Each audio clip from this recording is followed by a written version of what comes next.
Ashama harka fuudhee daawwattootaa fi hordoftoota keenyaa kabajamoo akkam jirtan nageen rabbii guddaan bakkuma isin jirtanitti isinirra haa jiraatu. Guyyaa irraa Jawaar yaadanna. Waggaa kana irreecha Jawaar wajji kabajataa turre. Barana Jawaar nu wajji hin jiru. Inni mana hidhaa keessa jira. Waggaa kana irreecha Haacaaluu wajji kabajataa turre. Barana Haacaaluu nu wajji hin jiru. Bakka dhugaatti jira. Waggaa kana Jawaar irreecha irratti gorsa garagaraa kennaa ture. Arra inni mana hidhaatti jira. Nuuf jedhee mana hidhaa bu'ee. Waggaa kana Haacaaluu sagalee bareedduu isaa saniin irreecha irratti sirbaa ture. Arra inni wajjin hin jiru. Diinaan nurraa kufeeti jira. Diinaan nurraa wareegameeti jira. Qeerroon gumaa isaa baasuudhaaf immootu irreecha kana irratti irbuu walii seenaa jechuudha. Irreecha baranaat irratti. Mee arra waa baay'ee haasa'uun barbaadu. Yaadannoo takka ergaa Jawaar Muhammad irreecha waggaa kanaat irratti Oromoodhaaf dhaame qeerroo Oromootiif dhaame haasawa inni OMN irratti taasise gabaabsee waan daqiiqaa 8 hin caalle qabadhee isiniif dhufeeti jira. Daawwattootaa fi hordoftoota keenyaa kabajamoo haasawa Jawaar kana hundi keessan meera deebi'aa dhageeffadha. Haasawa kanaan Jawaar yaadadha. Haasawa kanaan qabsaa'ota Jawaar wajji mana hidhaa keessa jiran yaadadha. Haasawa kanaan qabsaa'ota Oromoo qabsoo Oromoo irratti kufan yaadadha. Haasawa kanaan Haacaaluu faa yaadadha. Haasawa kanaan tokkummaa keenya waggaa kanaa san yaadadha. Haasawa kanaan hafuura injifannoo waggaa kanaa san yaadadha. Egaan daawwattootaa fi hordoftoota keenyaa gama haasawa Jawaaritti isin dabarsuun duratti warri YouTube channel keenya subscribe hin godhin YouTube channel keenya subscribe gochuun dagatina. YouTube channel keenya yoo subscribe gootan salphumatti tamsaasni keenya idilee guyyaa guyyaan eejamirraa isin darbu bifa salphaatiin isin bira gahaa jechuudha.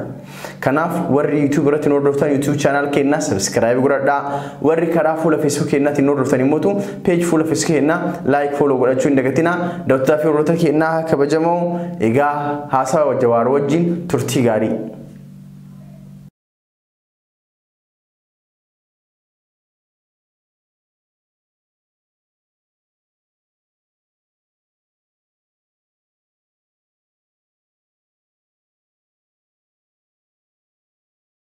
Jawaar baga nagaa dhuftee yeroo jalqabaatiif birraan bariitee gara televizyiniitti dhiyaachuu kan keetii baga booqaa birraatti baate.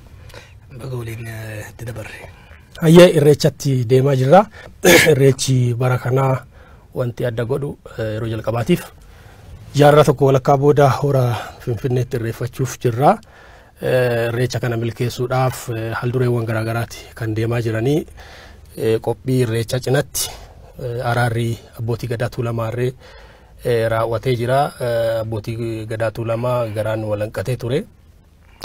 Manguddoonnii fi abbootiin gadaa mootummaan naannoo Oromiyaa Atillee achi araara kana keessaa qooda qabdaa garaagarteen ture guyyoota lamaan darbanitti furamee amma gara irreechaa deemuu jirra. Waa'ee araara sanarraa haasa'iitii achi daawwattootaan baga ayyaana irreechaa geessan jechuu barbaadde achumarraa jalqabna. Baga irreecha baranaatiin nu ga'e. Irreechi baranaa haga tokko egaa ifti as argamte yeroo lammataatiif kan kabajnu. Irreechi imala qabsoo uummata Oromoo keessatti bakka guddaa qaba. Bakka qabsoo Oromoo wajjin guddataa dhufe. Awwaala Oromoo wajjin mo'amuu Oromoo wajjin ukkaanfamuu fi awwaalamaa ture. Aduma qabsoon Oromoo finiin tun immoo guddachaa dhufe sadarkaa kanarra ga'e amma waggaa 50 booda hora Finfinneetti irreeffachuudhaaf deemna. Irreechi seena qabeessa ta'a jechuudha. Irreechi kun tokkoffaan namni dhufu baay'inni nama dhufu sirriitti dhufuu danda'u qaba. Hiikaa siyaasaas qaba. Hiikaa seenaas guddaa waan qabaatuuf namni keenya hamma danda'ameen namni gaafsan dhufu as dhufuu danda'u dhufuu akka qabuttiin dhaamsa dabarsuu barbaachisa. Akkasumas immoo qaamonni mootummaa abbootiin gadaa qeerroo fuullees qophii gaariidha kan godhaa jiranii.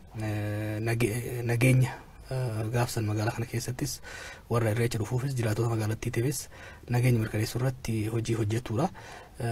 Qophiin jira. Qophii san keessa waldhibdee abbootii gadaa jidduutti uumamee ture.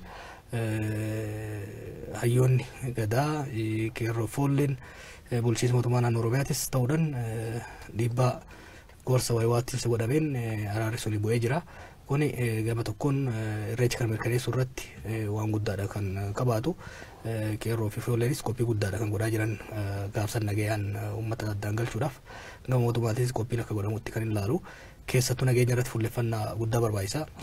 Foolleen Oromoo, poolisiin Finfinnee, poolisiin Oromiyaa, poolisiin Federaalaa, raayyaa ittisa biyyaa hundi ta'uudhaan ayyaana nagaan galchuudhaaf qophii gaarii godhaa akka jiran kan addadhu. Garuu gahaa miti sirriitti qophaa'uu qaba namni hundinuu qophaa'ee irreecha kana baay'inaan irratti hirmaatee gammachuun irratti hirmaatee nagaan adda galuu qaban jedha. Caasaa mootummaa irraa bakkeewwan garaagaraa irraa kan dhaga'amu irreecha kana irratti waan kana qabadhaa ba'aa kanan qabatina waan jedhu jira. Jirratti maal jedhu? Sun dura haftee bara. Amallee abbaan dhuyi hin dhiisu gufuun bakkaan kaatuufi malee irreechi seensa gochuun hin danda'amu. Uummanni Oromoo hin beeka irreecha faarayaa miti.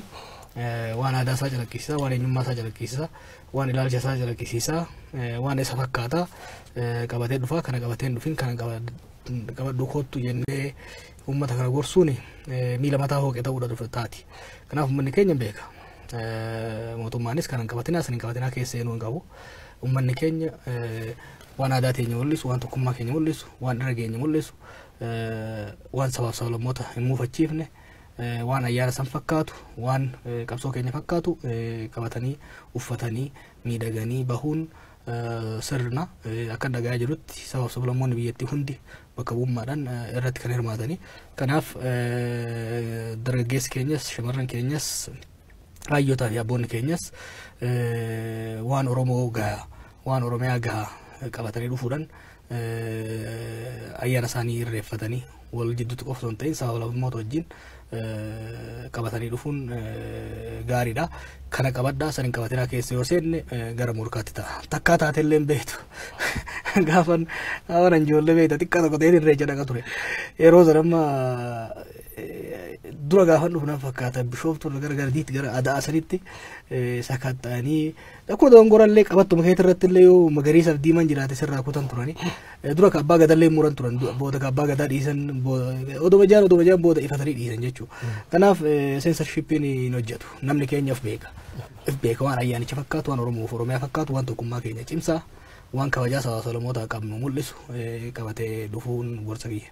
Irreechi hora Finfinnee keessumaa irreechi jalqabaa ta'uu isaatiin namni dheebuu guddaadhaan lakkoofsa guddaadhaan tarnaawut jiraachuu danda'a yaaddoo jedhamu jira. Namni guddaan lakkoofsa miiliyoona hedduutti shallagamu gara irreecha hora Finfinneetti dhufuuf jira. Of eeggannoo akka barbaachisa keessumaa dargaggootaa fi qarreewwaniif. Qophii guddaa godhamaa jira. Kan dhagayaa jirutti foolleewwan gara 30,000 ta'an qindeessitoonni godinoota hundarraa ni dhufu. Isaan humna raayyaa ittisa biyyaa ramadamuuf poolisii federaalaa, poolisii Finfinnee akkasumas poolisii federaalaa wajjin ta'uudhaan eegumsa jointly akka hojjetan kan eegamu. Uummanni keenyas yeroo dhufu bifa tasgabbii qabuun, bifa eeggannaa qabuun, bifa naamusa eeggateen, bifa warri ilkaa'ina waan kanaan barbaanne tuttuqaan dhiisan. Tuttuqaa xiqqoodha jechi gara dallansuutti gara walitti bu'insaatti osoo hin dabarre tuttuqaa akkasii ofirraa dhorkaa qaamota nageenyaa qeerroo wajjin warra waan kana qindeessu wajjin wal hubachaa deemuudha barbaachisa. Uummanni keenya haa barbaadu qe'ee irratti handhuura isaa bakka irraa dhiibame irratti dhufee irreecha isaa ayyaaneffatee nagaan galuun injifannoo guddaadha. Kanaaf nagaan waaqa isaa kadhatee tokkummaa irra ga'e kanaaf waaqa galateeffatee aadaa isaa miidhagfatee jaalalaaf kabaja sabaaf sablammoota wajjin jiran cunqurfamaadhaaf qabu mul'ifatee irreeffatee Finfinnee irraa gara Bishooftuutti deemee Harar Sadiitti illee barumsa isaa irreeffata. Kanaaf nageenya irratti uummannis waddee nageenyaa ta'uu danda'u qaba. Qaamonni nageenyaaf dirqama fudhatan kan irreefsi hin jiru qeerroo foolleen leenjii irra jiranii leenjii san sirriitti xumura qabanii san booda qaamota mootummaa sadarkaa federaalaa irraa raayyaa ittisa biyyaa poolisii federaalaa akkasumas dameetikaa poolisii Finfinneetis poolisii Oromiyaatis dabalatanii joint task force dhaabuu barbaachisa. Joint task force dhaabanii bifa wal hubannaan cimaan jiru irratti deemuun barbaachisaadha. Kana immoo hin godhu sana adda addaa maaliif sagantaalee hedduudha jechuun qeerroo muuxannoo gahaa qaba. RDC gaafa mootummaan nutti duulu sanu nagayaan osoo bishaan jigin addaan galchuun waan danda'ameef har'a mootummaadhaan waliin hubatanii qaamota nageenya wajjin wal hubatanii hojjechuun barbaachisaadha.